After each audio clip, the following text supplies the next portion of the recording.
Bem, a partir de agora, vamos entrevistar o deputado federal Veneziano Vital do Rego, está aqui conosco em estúdio, 6 horas e 35 minutos. Deputado, seja muito bem-vindo, muito boa noite, um balanço geral. Campina Grande, minhas saudações nessas 18 horas e 36 minutos dessa quinta-feira à sua disposição. Deputado, como é que o senhor enxerga a conjuntura política do Brasil? Nós estamos agora vivendo um momento de muita expectativa, depois da morte, infelizmente, trágica do ministro Teori Zavascki, mas o fato é que a ministra Carmen Lúcia já inclusive autorizou o gabinete de Teori, o do ex-ministro Teori, para que pudesse dar andamento às delações premiadas. Eu penso que, próprio de especulações, depois de um episódio trágico, principalmente não por força de recair sobre a figura do ministro, qualquer desaparecimento é motivo de tristeza, mas quando a gente fala a respeito de uma pessoa, diga-se de passagem, de um equilíbrio indiscutível, um magistrado que primeiro se punha como deve se pôr um verdadeiro magistrado, avesso aos holofotes. O que nós vemos hoje são algumas autoridades, e aí quando eu falo autoridades, integrantes das esferas institucionais que apreciam muito a exposição, a superexposição. O que nós víamos na conduta, no comportamento do ministro Teori era exatamente uma ponderação, equilíbrio, julgando independente de pressões, julgando a ótica e julgando no convencimento que detinha sobre aquilo que lhe era apresentado. Mas além de todas as especulações que houve, penso que a solução de continuidade ela não existirá. Haverá um atropelo, claro, temporal, mas nem tanto quanto muitos imaginariam, ou seja, não haverá prejuízo por força da determinação da presidente Carmen Lúcia e por força daquilo que todos nós desejamos. Não apenas o Supremo Tribunal Federal, mas a Câmara, o Senado, a sociedade brasileira. Quem poderia imaginar e quem, ao invés, inclusive, o que eu lastimei profundamente, que não se deu nem o respeito ao momento duro para os próprios familiares e para a própria magistratura na perda do ministro Teori, você já tinha especulações de todos os tipos. Eu achei aquilo algo assim aterrador. E aí vieram as especulações, aquilo que para nós foi, pelo menos pessoalmente, foi chocante. Eu não vejo, não tenho dúvidas de que tudo transcorrerá. Vamos ter aí um lapso de perda, mas não suficiente para se colocar em dúvida, ou seja, se jogar dúvidas sobre o andamento, a desenvoltura nas investigações sobre a Lava Jato. Eu até concordo com o senhor com relação a essa questão de todas as ventilações que são feitas, né? Mesmo antes, até mesmo do sepultamento do ministro Teori Zavascki, né? Para mim, pessoalmente, foi aterrador. Eu estava acompanhando, não se sabia sequer se o ministro estava efetivamente na aeronave, não se sabia se vítimas fatais, se as 4 ou 5, depois se falava antes falava em 4, aí já vinham especulações do tipo, quem vai ser o relator, e agora não vai mais existir a Lava Jato. Enfim, nós precisaríamos ter equilíbrio, porque não é desta forma, não é com esse ambiente belicoso que nós vamos chegar ao ponto final que todos nós desejamos, que é exatamente uma profunda, uma completa investigação e identificação de todos aqueles que tenham participação nesses procedimentos, que são procedimentos chocantes. Deixa eu abraçar aqui o meu amigo Fernando Ernesto do Rio, que está comigo. Outro grande abraço ao meu irmão. Um abraço forte. Mas talvez, deputado, seja porque é um momento até histórico, né, do Brasil. Esse momento, a Lava Jato é uma coisa que mexe muito com os corações e as mentes das pessoas, e Brasília, de certa forma, pulsa esse momento, né, que é de uma grande delação premiada da empreiteira Odebrecht, e me parece que a Camargo Correia também já vem em seguida, mas vamos acompanhar, né, sem dúvida, o desenrolar desses fatos, que eu acho que o Brasil todo, aliás, muitas partes do mundo esperam, porque o Brasil é um parceiro comercial importante, né? Mas, resumidamente, eu sou da opinião de que não haverá, e nunca tive dúvidas, mesmo diante desses episódios nefastos, que se abateram sobre a figura do ministro e sobre as outras que também merecem todo o nosso respeito, pelas dores dos seus desaparecimentos, eu não tenho dúvidas alguma de que tudo transcorrerá como devidamente se espera por parte do Supremo Tribunal Federal. Você imagine, Milton e aos nossos ouvintes, quando se falava, não, agora o futuro integrante ministro do Supremo Tribunal Federal estará sob a responsabilidade de relatar os feitos e por isso mesmo estará a Lava Jato com seus dias contados. Claro, jamais ninguém com bom senso poderia imaginar que o novo integrante da corte, indicado pelo presidente Temer, poderia assumir. Óbvio que não. Nem se vai interferir, né? Nada, absolutamente nada. Então, acertadamente, o presidente, para acabar com esses bochichos, o que mais me surpreende é que algumas dessas opiniões vêm por parte de pessoas que sabidamente têm conhecimento. O próprio ministro, no instante, mesmo que regimentalmente previsto que assumiria no lugar do ministro Teori, ele iria julgar-se suspeito. Por quê? Porque há menções sobre a figura do presidente Temer. Então, obviamente, o presidente Temer foi categórico, muito feliz ao dizer a indicação se dará depois que a presidenta Carmen Lúcia indicar o futuro relator. O senhor é deputado da base do partido, do presidente da República, né? Sim. Da base e do partido, né? Qual é a análise que o senhor faz até agora, desde que ele tomou posse definitivamente? Eu vejo, primeiro, quando nós assumimos, quando o presidente Temer assumiu sem que dissesse à população brasileira, em nenhum instante, que nós poderíamos, em 6 meses, modificar situações que foram geradas ao longo de 2 anos. Nós vivenciamos, e lá no parlamento, principalmente, vivenciamos situações de uma conflagração política extremamente desgastante, prejudicial, e que terminou redundando no afastamento em definitivo da presidenta Dilma, sem adentrarmos aqui no mérito da decisão do Senado em fazer esse afastamento consumativo no mês de agosto de 2016. O presidente Temer sabia disso, somos sabedores, e já falei isso por diversas vezes, porque é o óbvio, o ululante, o processo de destruir, o processo de desqualificar, ele é muito mais rápido e muito mais peremptório do que o processo de construir, o processo de recompor. Nós estamos num processo de recomposição e eu vejo indicativos, primeiro, nas melhores relações que o Poder Executivo passou a ter com o Senado da República e com a Câmara, que isso é fundamental.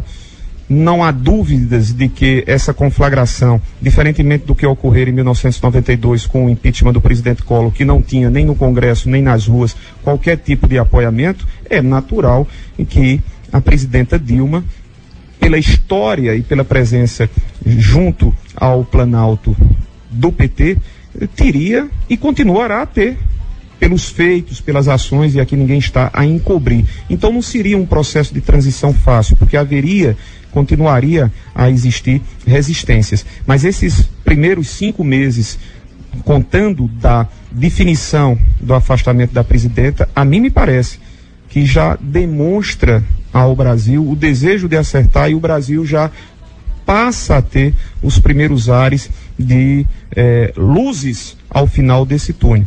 São decisões felizes, são decisões necessárias que estão sendo adotadas, uma delas a diminuição da taxa de juros tão pleiteada, requerida e indiscutivelmente necessária para que o mercado possa se reaquecer, e outras ações.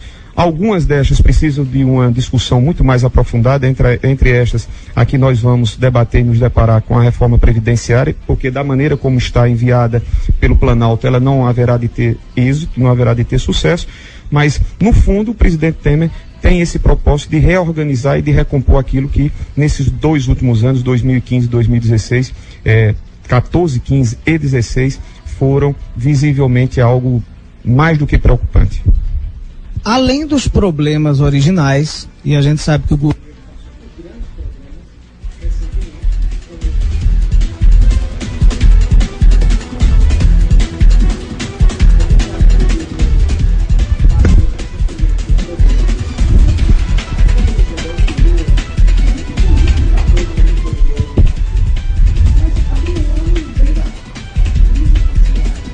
que não é de hoje, ela apenas vai se agudizando, um processo. Eu estou no ar, Tamires? Não? Não estou no ar, não? nós temos, infelizmente, a crise carcerária, né? E aí, que também o senhor estava falando agora, não é de hoje, pode continuar.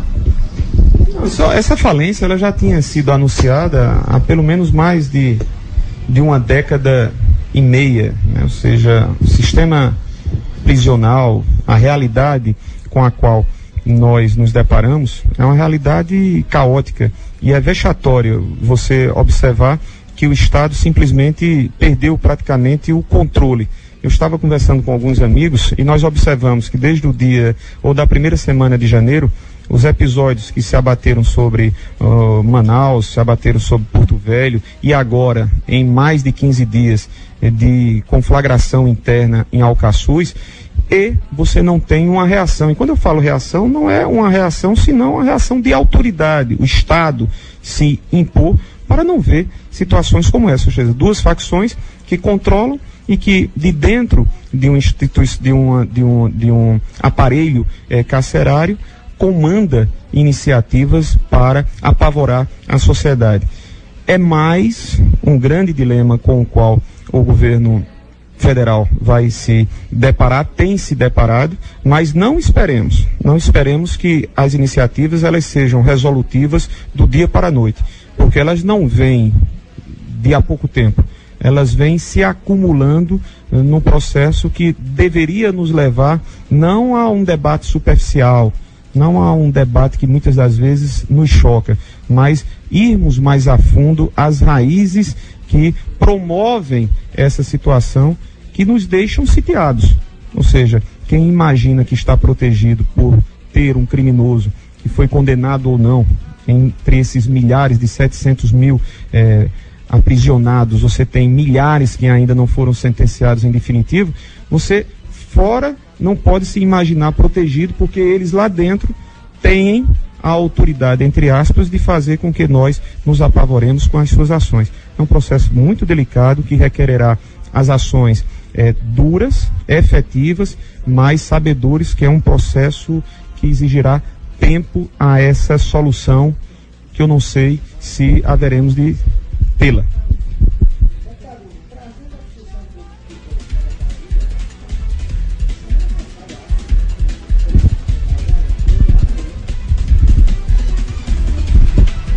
É difícil hoje, né, também? Mas vamos lá, vamos para a luta. Trazendo a discussão para cá, para Paraíba, o assunto que está muito em destaque é a questão do PMDB, né? O partido do senhor, desde que José Maranhão se tornou o governador da Paraíba com a morte de Antônio Mariz, ele se transformou numa espécie de dono do partido do PMDB, e essa é uma característica dos principais partidos políticos do Brasil, de terem os seus respectivos donos, né? Tanto que a gente diz assim, não, o PDT é de Damião Feliciano, o PP é de Anivaldo Ribeiro, o PSTB é de Cássio Cunha Lima, né? E o PMDB é de José Maranhão. Mas me parece que aí um grupo reunido, o senhor, o senador Raimundo Lira, que tem sido talvez o timoneiro, né, de todos, senador da República, talvez o cargo, a função mais alta dentro do partido, entre essas pessoas que estão juntas, né, com vocês hoje. André Amaral, também deputado André Amaral, Hugo Mota, Nabor Vanderlei. Como é que o senhor enxerga esse momento a partir de agora? Porque existe uma queda de braço e o senador Zé Maranhão deu declarações que não acreditava muito na força de vocês para conduzir o partido dessa maneira, dessa forma. O que é que a gente pode observar, o que é que vai acontecer na ótica do senhor com relação ao PMDB? Eu, sinceramente, te digo, como tenho dito nas intervenções recentes, no final de 2016, dezembro precisamente, quando fui comentar a respeito de uma confraternização que a princípio seria do PMDB, e eu até disse que muito menos do PMDB e muito mais de outras legendas, e é por isso mesmo que eu não diria me insurgi, mas eu lastimei o fato. Eu tenho dito que o PMDB nas últimas eleições, e não estou me reportando tão somente ou mais precisamente às eleições municipais, que mostraram uma queda vertiginosa de um partido que já foi o primeiro do estado, o primeiro quantitativamente falando, e passa a ser a quarta força estadual. O que eu tenho dito não é em relação ao governador Zé Maranhão. E faço questão sempre de, e quem me conhece em Campina Grande sabe que eu uso as palavras com os devidos e necessários cuidados para que não haja tergiversações, não haja dubiedades, não haja más interpretações, a não ser aquilo que realmente eu pretendo dizer.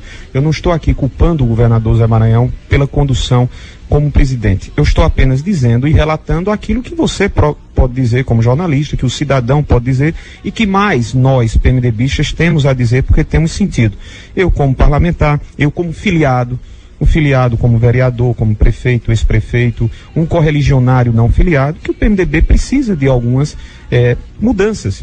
Mas isso não significa dizer a mudança do nome. O presidente pode continuar a ser o governador José Maranhão.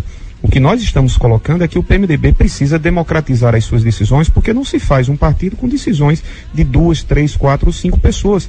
E como assim se deram algumas dessas últimas decisões, terminaram por nos levar a alguns resultados indesejáveis. É o caso de Campina Grande, por falta de um bom diálogo entre PMDB e PSB, você divide uma eleição aonde a legislação já permitia os seus favorecimentos aos candidatos à reeleição, e eu não me refiro apenas ao candidato aqui em Campina Grande, mas a todos aqueles que concorreram. Isso foi uma falha tremenda do parlamento, quando você dizia vamos fazer uma reforma e não saiu nada senão um arremedo de reforma que propiciou tão somente privilégios aos que buscavam a sua recondução, não é? Quando se falava, e eu me insurgi, porque acho que foi muito mais um rasgo demagógico, de vamos acabar com as participações empresariais, porque com isso o Caixa 2 deixará de existir. Eu penso, inclusive, ouvi nas palavras do prefeito eleito de Porto Alegre, deputado Nelson Marquesan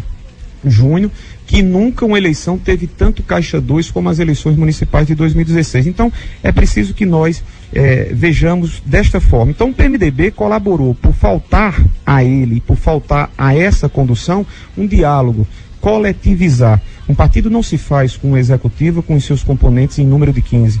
As decisões, elas precisam ser tomadas ouvindo quem está lá em Cochichola, no Cariri, ouvindo quem está em Montorebe, no Alto Sertão, ouvindo quem está em Mataraca, no Litoral Norte, ouvindo Campina Grande, ouvindo João Pessoa.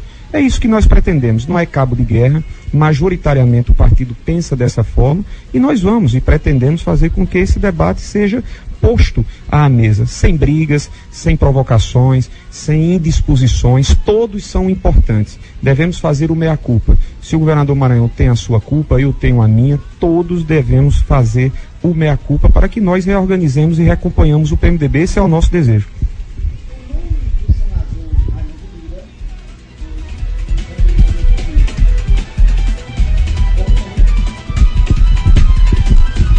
O nome do senador Raimundo Lira, pedi para a técnica me dar uma ajuda aqui amanhã, porque parece que passou uma bruxa rodeando aqui hoje, né?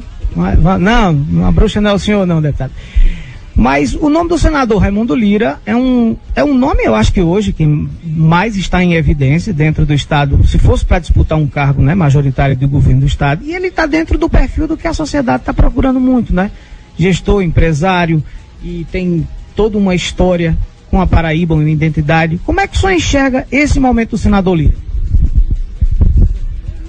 Não é de nos surpreender. Quem acompanhou, como eu acompanhei, você menos, porque você é muito mais novo, mas eu acompanhei, os meninos também não hão de lembrar, mas eu me lembro muito bem, por força da minha idade, que o senador Lira, ao seu estilo, com as suas características que lhe são peculiares, de uma pessoa muito moderada, teve um mandato extremamente produtivo entre 1986 até 1994. Não teve sucesso na reeleição, passou um período único e exclusivamente envolvido com os seus negócios empresariais, um homem de sucesso, um gestor que indiscutivelmente merece os nossos reconhecimentos, volta à condição de senador por força de Vitaldo Rego Filho, Vitalzinho, ter assumido uma das cadeiras no Tribunal de Contas da União, é chamado e de forma muito competente, repito, de forma moderada, de forma magistrada, né, conduziu a presidência da Comissão Especial do Impeachment no Senado.